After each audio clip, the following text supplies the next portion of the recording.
Welcome into the latest edition of Extra Time. Thank you very much for your tweets. Shaka, Craig and Ian with me. Lots of tweets about Ronaldo and Messi today. Ian, we'll go with this one. If Ronaldo and Messi hypothetically switched clubs, who would perform better? I think they carry on performing at the great level that they carry on performing at, because get off the fence, Ian. They're just two wonderful players.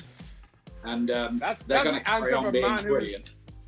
That's the answer of a man who's totally disgusted with these comparisons.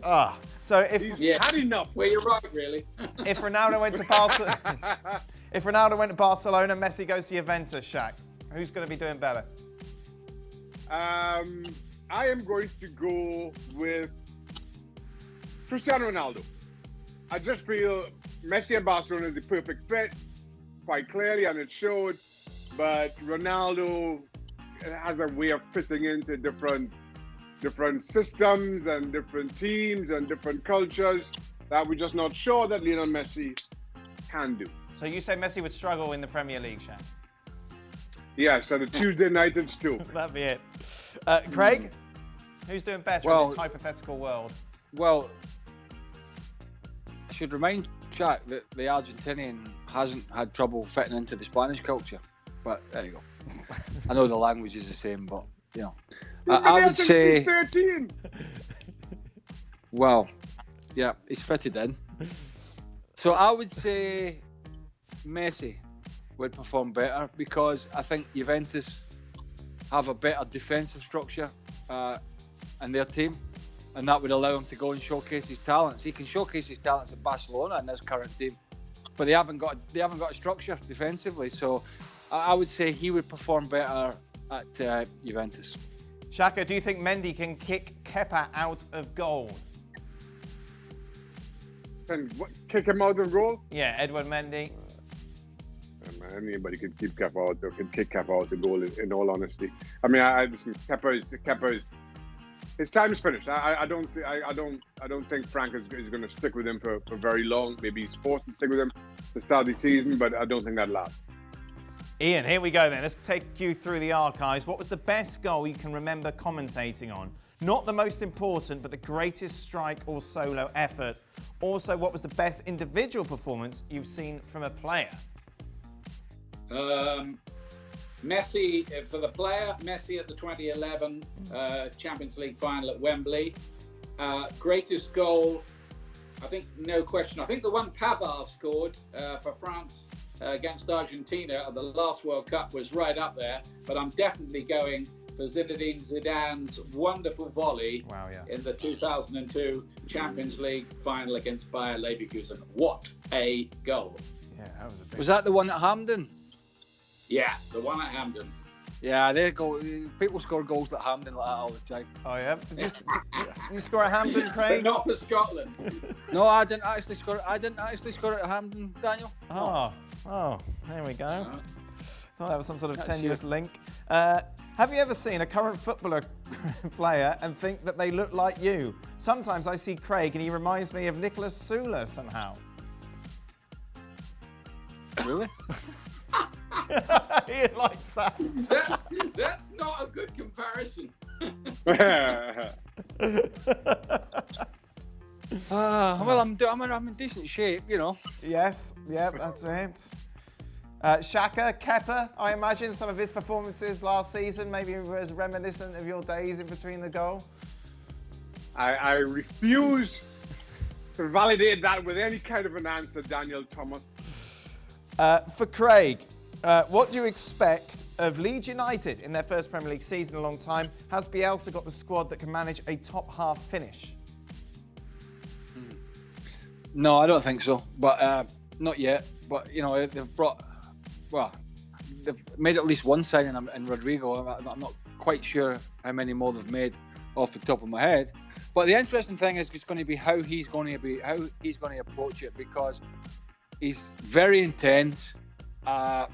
His teams love to pass the ball, play at a high tempo, and I don't think he's going to change, you know, and we'll see if they get away with it. You know, Norwich tried the same kind of thing. Norwich under Daniel Farke were a very open, attractive side. in the Championship, tried to come up, didn't really recruit too many players, tried to play the same way, and really got picked apart. And so there is an argument to say, you know, when you come up to the big boys league, you have to change, you know, a certain way you play to be able to get some clean sheets. Because one of the problems for the teams coming up to the Premier League is not so much the scoring goals, it's to stop them going in at the other end by the bucket load. And that's a big issue if you play an open game in the Premier League. So we'll see. I think they can survive, and that's a start, and that's a building block. But I don't think it'll be in the top half. I would be surprised. What an interesting first fixture for them, Craig, though, isn't it? At Liverpool as well. I think they're going to surprise one or two people early on. They're an innovative side, and I think they'll be entertaining. I don't know how it's going to turn out for them. I mean, some people think Bielsa's a bit of a myth. Other people think he's an absolute magician. You know, he's a messiah in Leeds for getting them back in the big time after 16 years. I think it's going to be a heck of a ride. Should Barcelona be buying tiki-taka style players or physical and fast runners in the midfield, Shaka, like Liverpool, to cover for the likes of Messi? I don't know if they need to cover for Lionel Messi. They need to continue to build around Lionel Messi. And I don't think he fits in to a team that is just big and physical. I don't see how that plays into his strength. Messi is at his best when the ball is on the floor and the team is passing. That's who Barcelona need to focus on. I'm getting just big route one type footballers is not their answer. Ian, let's get some boxing knowledge. Who's the best pound-for-pound fighter right now? Lomachenko, Spence Jr., Crawford, Inoue, etc.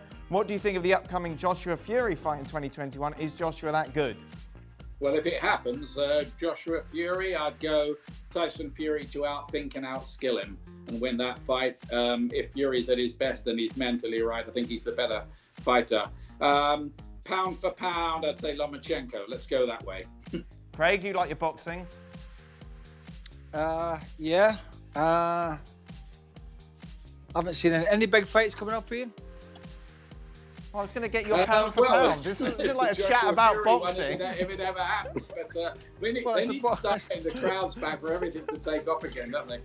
Well, a couple of years ago, I would have said Gennady Golovkin, Triple G, but I think Lomachenko now probably, particularly with those body shots.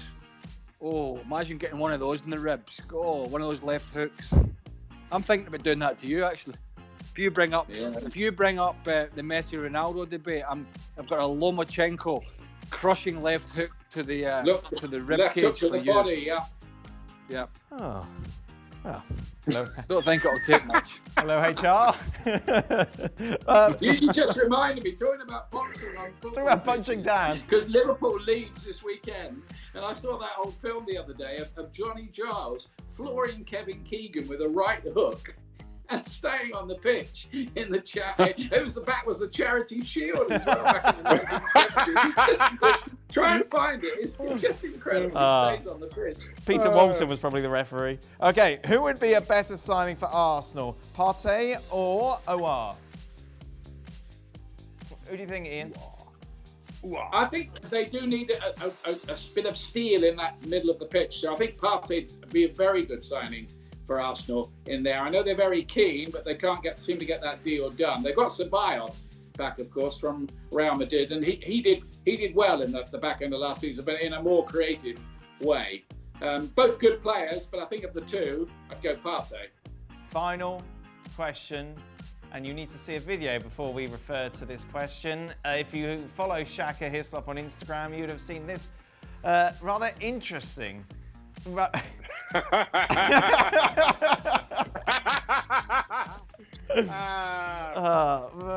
What?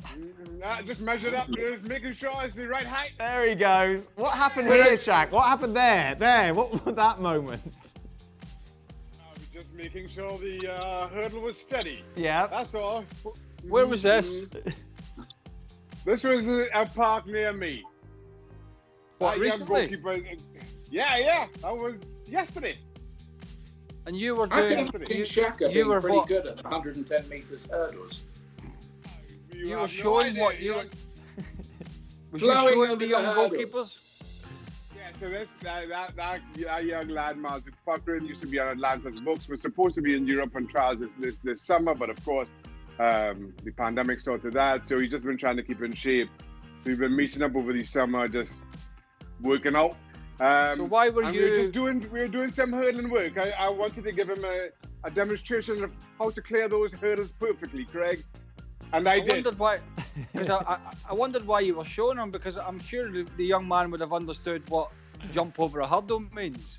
So I just wondered why you had to. Not as perfectly as I do it, Craig. That's a technique, isn't it? It's like Edwin that's Moses. Key to it. There's a way. Correct. There's a way of hurdling. And I would put a bet on anybody Dan. could jump over a hurdle. Anybody could, I would have put a bet on it. Is that every hurdle he cleared, they went, "Oh, good lord."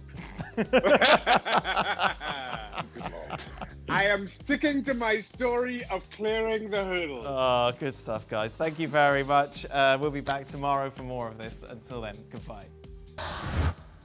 Well, thank you very much for watching ESPN on YouTube. For more sports highlights and analysis, be sure to download the ESPN app. And for live streaming, premium content, and let's not forget as well, ESPN FC 7 days a week. Subscribe to ESPN Plus.